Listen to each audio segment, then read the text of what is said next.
Այսօր մեզ է միացել քաղաքագետ Հրանտ Միքայելյանը, բարև ձեզ։ Զվարթնոցում ստորագրվեց թրիփի մասին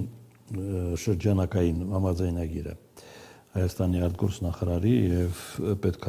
Միացյալ Նահանգների պետքարտուղարի միջև։ Հրապարակվել է նաեւ տեքստ, արդեն չգիտեմ հասցրել եք ցանոթանալ թե ոչ, ինչ նշանակությամբ հաստատվող է դա։ Դա զարգացնում է այն մոտեցումները, որոնք մինչ այդ օգոստոսի 8-ի ու դեկտեմբերի փաստաթղթերի մեջ արտահայտվել են, բայց ճիշտ ասած նոր փաստաթղթին դեռ տեղյակ չեմ։ Եթե մի քանի օր հետ գնանք նկատելով թուրքական ակտիվությունը սահմանի մասին հայտարարությունները երկում առևտուր սկսելու, կարող ենք ենթադրել, որ բխում է հենց այս փաստաթղթից։ Այո, դա փոխկապակցված է, որովհետև Թուրքիան հայտարարում է, որ այս պայմանությամբ ունի ակնկալիք ընտրություններից հետո եւ սահմանադրական հանրաքվե է ուզում, բացի այդ, մինչ այդ հայտարարվել է նաեւ, որ պետք է թրիփը բացվի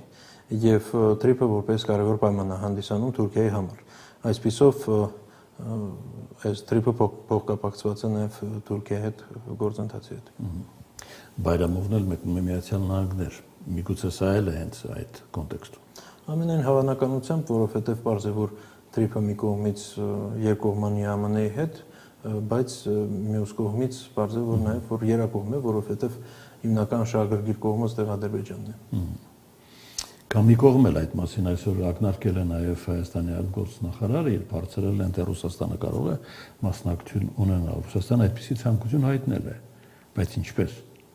Դե մի կողմից Ռուսաստանը ունի այո ցանկություն, բայց մյուս կողմից հունվարին, փետրվարին երկու անգամ ասվել է, որ այդ հնարավորություն չկա, այսինքն այդտեղ չկա Ռուսաստանին միանալու եւ այսպիսով ես չեմ տեսնում այդ հնարավորությունը։ Միակ հնարավորությունը, որը դիտարկվում է հայկական կողմից, դա Հայաստանի ուրիշ վայրերում երկաթգծերի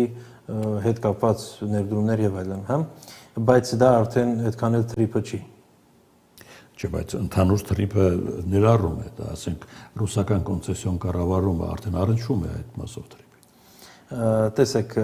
երկաթգծի կառուցումը հենց այդ հանգամանքը նկատի ունի։ Երկաթգծի կառուցումը, եթե խոսում է Հայաստանի հարավի մասին, ապա այդտեղ չի ենթադրվում Ռուսաստանի մասնակցությունը։ Ռուսաստանի մասնակցությունը կարող է ենթադրվել տեսականորեն որոշ ուրիշ հատվածներում, օրինակ Ֆիոլետովո-Վանաձոր հատված կամ օրինակ Կարս-Գյումրի հատված, եթե բացելու հետ կապված Կարս-Ախալքալակ հատված, որի մասին։ Ну Կարս-Ախալքալակ հատվածը դա, այսպես ասած, դա Հայաստանի տարածքով չի, բայց Գյումրիից Ախալքալակ գուցե այս պայմանությամբ նման երկաթգիծ չկա, բայց գուցե դա հնարավոր է, բայց ամեն դեպքում դա կարճաժամկետ եւ փոքր նախագիծ չէ, դա շատ մեծ նախագիծ կլինի, որովհետեւ բավականին երկար է եւ բարդ ռելիեֆով։ Այս պայմանությամբ դա չի քննարկում, որովհետեւ քննարկում է, եթե Կարս-Ախալքալակին միանալու մասն է խոսքը գնում, ապա Գյումրիով անցնում է, բայց հետո գնում է Այրումով եւ հետո դեպի Թիֆլիս երկաթգիծը։ Հայ-ռուսական հարաբերությունների նկատելի լարվածություն այս օրերի դուք ուղիղ ինչի եք եկել։ Դե պարզ է, որ անհամաձայնություն կա լայն շրջանակի հետ կապված քաղաքական հարցերի եւ հրճակված քաղաքական կուրսի, բայց կոնկրետ այժմյա այս լարվածությունը անմիջապես կապված է Զելենսկու այցի եւ իր հայտարարությունների հետ։ Այսինքն միայն Զելենսկու։ Հիմնականը սա է, այսինքն այն, որ Զելենսկուն տրամադրվել է հարթակ, որ նա սպառնա Ռուսաստանին, որ Կարմիր հրապարակին հարվածելու է, դա որակավորվել է Ռուսաստանում որպես արդեն թշնամական քայլ։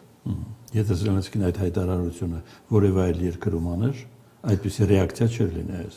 Հայաստանի նկատմամբ չէր լինի, այդ երկրի նկատմամբ գուցե, բայց պարզ է, որ ընդհանուր ֆոն կա, սա կոպիտ ասած վերջին կաթիլն է, բայց սա կարևոր հանգամանք է այս լարվածության տեսանկյունից։ Զելենսկու այցն է ստիպում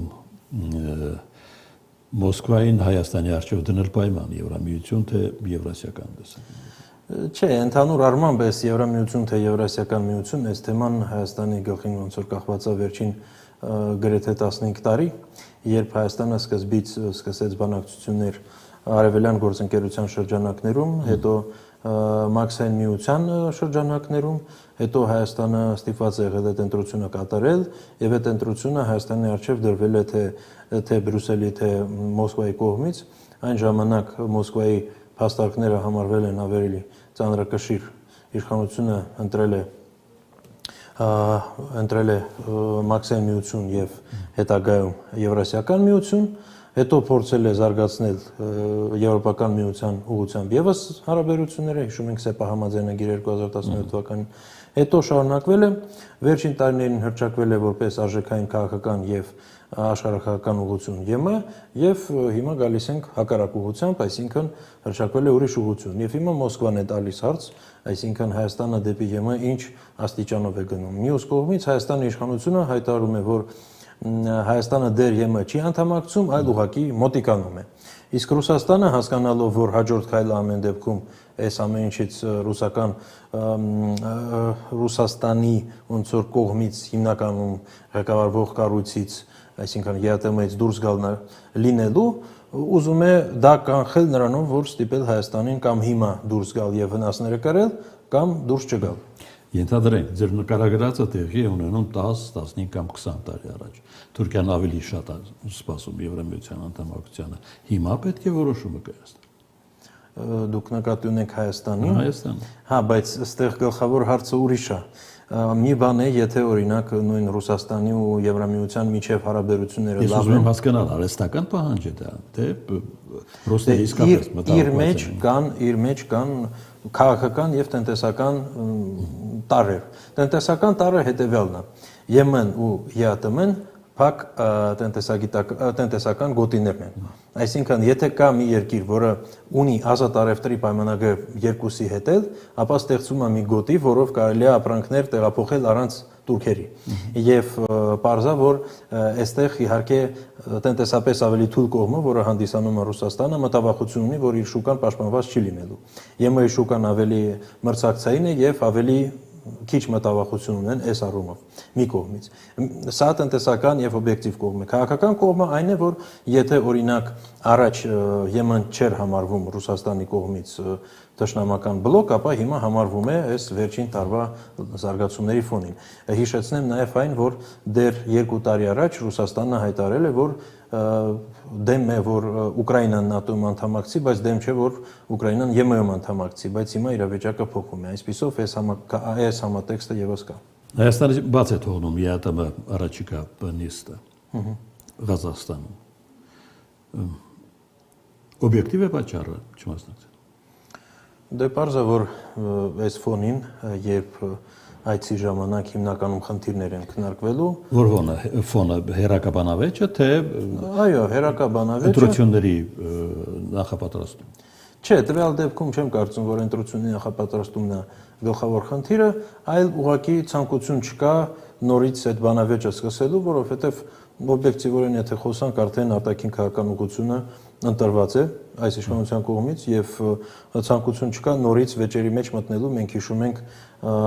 Ռուսաստանում վերջին հանդիպումը բավականին տենց լարված է անցել եւ այդ վեճի կադրերը նաեւ հրապարակվել են, հա, որը առաջ երբեք չէր լինում։ ԱՊՀ գլխավոր քարտուղարի հայտարարությունն է դա։ ԱՊՀ-ում չեն կարող անուշադրության մատնել Հայաստանի եվրոինտեգրման մասին դիրքորոշումը։ ԱՊՀ-ին ինչով է առնչվում։ ԱՊՀ-ի անդամ է նաև Ադրբեջանը։ Դե իսկ Թուրքիայի հետ ինտեգրումը ԱՊՀ-ում հաշվի առնում են։ Դե տեսեք, մի կողմից իհարկե ԱՊՀ-ն որպես կենթանի կառույց այդտեղ արդեն շատ կարող են չդիտարկել, սա ուղղակի ոնց որ տեղեկատվական ֆոնի ապահովումն է, պարզա որ մենք վերջի օրերը լսել ենք տարբեր կառույցների եւ Ռուսաստանի հետ միավորված տարբեր կառույցների եւ տարբեր ինստիտուտների ղեկավարների հայտարարությունները, դա ուղղակի այդ շարքում կարող ենք դիտարկել։ Առանձին նշանակություն այս հայտարարությունը չունի։ Առանձին իմաստ ունի դիտարկել ռուսական քարոզչամեքենայի ագրեսիվություն։ Ну, տեսեք, սա ոնց որ հերակապայքար է, բայց ասեմ նաև, որ Հայաստանի իշխանությունների կողմից եւս Ռուսաստանը հիմա հրճակված է թշնամի մեծ հաշվով, եւ որպես վտանգ բազմաթիվ հայտարարություններով, եւ որպես հիմնական վտանգի աղբյուր ամեն օր բացահայտում են նոր ու նոր դավադրություններ, որոնք իբր գալիս են Ռուսաստանի կողմից, բարձր որ այսպես ասած այս ֆոնին դժվար է որ ասենք երկկողմանի դա չլինի եւ հիմնական տեղեկատվական ֆոնը այդտեղ ես կարծում եմ շատ ավելի լարված է ու հատկապես ցանկացած քաղաքական գործիչ, որը Ռուսաստանի հետ հարաբերություններ ունի, միանգամից դիտարկում է որպես լրտես եւ այլն։ Այս ֆոնին պարզ է որ Ռուսաստանի ռեակցիան ավելի ագրեսիվ է լինելու, մենք տեսնում ենք արդեն տնտեսական դաշտում Հայաստանի նկատմամբ ճնշումներ են սկսվել։ Պատճառը դա է։ Ու ընդհանուր քաղաքական հարաբերությունների, այսինքն տեսեք, Ռուսաստանը որպես կանոն արձագանքում է շատ ուշ, բայց միանգամից շատ կոպիտ, հա, եւ մենք տեսնում ենք դա, այսինքն Ռուսաստանը ուղղակի դիտարկում է, որ հարաբերությունները Հայաստանի հետ արդեն փչացած են եւ այսպիսով կարիք չկա, այսպես ասած, լավ հարաբերությունների ֆոնը, որի մասը հանդիսանում են այս տնտեսական հարաբերությունները պահել եւ սկսում է գործադրել ճնշումը, այսինքն բոլոր իր ձեռի տակ ունեցած միջոցները։ Հայկական կողմը, եթե շարունակվի իհարկե այս տենդենսը, թեև մեծ մասը կարծում են, որ հունիսի 7-ից հետո այս աժոտաժը կավարտվի շատ արագ, ինչպես սկսվել է, թե չէ դա։ Սա լավ հարց է, որը ես պատասխանը չունեմ։ Իրականում անկախ ընտրությունների արդյունքից բազմաթիվ հարցեր կան։ Նախ մեծ հաշվով մենք ունենք 4 հնարավոր սցենար, հա, իշխանության հաղթանակը եւ այս իրավիճակի պահպանումը, իշխանության հաղթանակը եւ այս իրավիճակի փոփոխությունը, ընդդիմության հաղթանակը եւ այս իրավիճակի պահպանումը եւ ընդդիմության հաղթանակը եւ այս իրավիճակի փոփոխությունը։ Հիմա իշխանության հաղթանակի պարագայում իրավիճակի փոփոխությունը դժվար է ակնկալել, որովհետեւ կարելի է իհարկե մի կողմից ենթադրել, որ հույս ունեն Ռուսաստանում, որ կազդեն ընտրության արդյունքի վրա եւ այդ պարագայում արդեն կամ եթե նույնիսկ չազդեց կամ օրինակ ընտրությունը ընդհանրապես անցավ եւ այս իշխանությունը ոնց որ հաշվի առավ Ռուսաստանի դիրքորոշումը եւ դրանից հետո ավելի մեղմ սկսեց արտահայտվել, չգիտեմ կոնկրետ ինչ հաշվարկներ կան, բայց մոտավորապես այս տրամաբանության մեջ են դիտարկվում հարցերը Մոսկվայում, ապա այդ ժամանակ կարող են մեղմացնել։ Եվ որպես կանոն Ռուսաստանը այդպես էր վարվում, բայց հիմա մի տարբերություն կա, այսինքն եթե համարվում է, որ այլևս հարաբերությունները հիմնովին փոխվել են կամ վատթարացել են, ապա բարելավելու թեմա չի լինելու։ Ընդդիմության հաղթանակի տեսանկյունից իհարկե ուրիշ տարբերակներ կան, այդտեղ ավելի մեծ շանսեր կան, որ բարելավի, բայց կախված է էլի քաղաքականությունից, որը նոր իշխանությունը կամ այս իշխանությունը վարելու է ընտրություններից հետո, այսինքն ամեն դեպքում կախված է նաև Հայաստանի դիրքորոշումից շատ բան։ Բայց դեռ հստակ չի երևում Ռուսաստանը այնինչ անում է քարոզչական մակարդակով, կոնկրետ ուժի աջակցելու նպատակով է անում, թե դեռ չի էլ որոշել ում վրա է խաղակարգը։ Տեսեք, Ռուսաստանը ընդհանրապես քաղաքական վեճերում այդքան լավ հմտություններ չունի, ինչպես Արևմուտքը։ Մենք ունենք բազմաթիվ դեպքեր, երբ Ռուսաստանը փորձել է ինչ-որ կերպ անմիջական քաղաքական իրադարձությունների վրա ազդել եւ շատ սխալներով չկարողացավ իր նպատակին հասնել, ամենահայտնի դեպքը Չեռնոգորիայում է եղել 15 տարի առաջ կամ 10 տարի առաջ, երբ տապալվել է Ռուսաստանի փորձը անմիջական եւ ամեն ձեւով ապացուցված։ Հիմա ինչ վերաբերում է Հայաստանի իրադարձություններին, ապա պարզ է, որ Ռուսաստանի համար կա ոչ նախընտրելի սցենար, դա ներկա իշխանության հաղթանակը, դա արդեն պարզ է, բայց ինչ այլընտրանք իմ կարծիքով որոշակի, այսպես ասած, հարցեր կարող են լինել Կրեմլում, թե ով է իրենց համար ձեռնտու։ Այստեղ արդեն ես կարծում եմ, որ Ռուսաստանը ուղղակի չի ուզում, որ այս իշխանությունը լինի։ Բայց չի էլ ասում ով է ուզում լինի։ Դե այստեղ եւս մի հարց կա, էլի, մեծ հաշվով ընդդիմության մեջ վերադասավորումներ քիչ հավանական է, քանի որ մինչև ընտրություն շատ քիչ ժամանակ մնաց։ Այնպես որ այստեղ իմ կարծիքով սա էական չի։ Ու ընդհանրապես ասեմ այդպես, ընդհանրապես Ռուսաստանի համար միշտ նախընտրել է իշխանության հետ աշխատել։ Դրա համար, չնայած որ այս ներկա իշխանության հետ Հայաստանի բազմաթիվ անհամաձայնություններ եղել են առաջի օրվանից սկսած, բայց մինչև հիմա ոնց որ հարաբերությունները քիչ թե շատ կառավարելի են եղել։ Հիմա արդեն դառնում են անկառավարելի, հաշվի առնելով, որ նույնիսկ այն հանգամանքը, որ իշխանության հետ հարաբերությունները նախընտրելի են եղել, բայց չստացվեց։ Հիմա փորձ է լինելու նոր իշխանության հետ հարաբերություններ ձևավորել։ Ստեղ եւս հարցեր կան, որովհետեւ օրինակ հիմնական ընդդիմադիր ուժը, Ուժեղ Հայաստանը հայտարարեց, որ բազմաթիվ ուղղություններով պլանավորում է շարունակել արտաքին քաղաքականությունը եւ ոչ միայն, եւ սա էլ է հարց լինելու, թե ինչպես դա է աշխատելու, կտեսնենք, ամեն դեպքում ընտրությունից հետո շատ ավելի շատ բան կախված է լինելու, որովհետեւ եւս մի բան ասեմ, ամեն դեպքում այդպես ոնց որ անցած ընտրություններից հետո, օրինակ, հա, իշխանությունը հեշտությամբ հաղթեց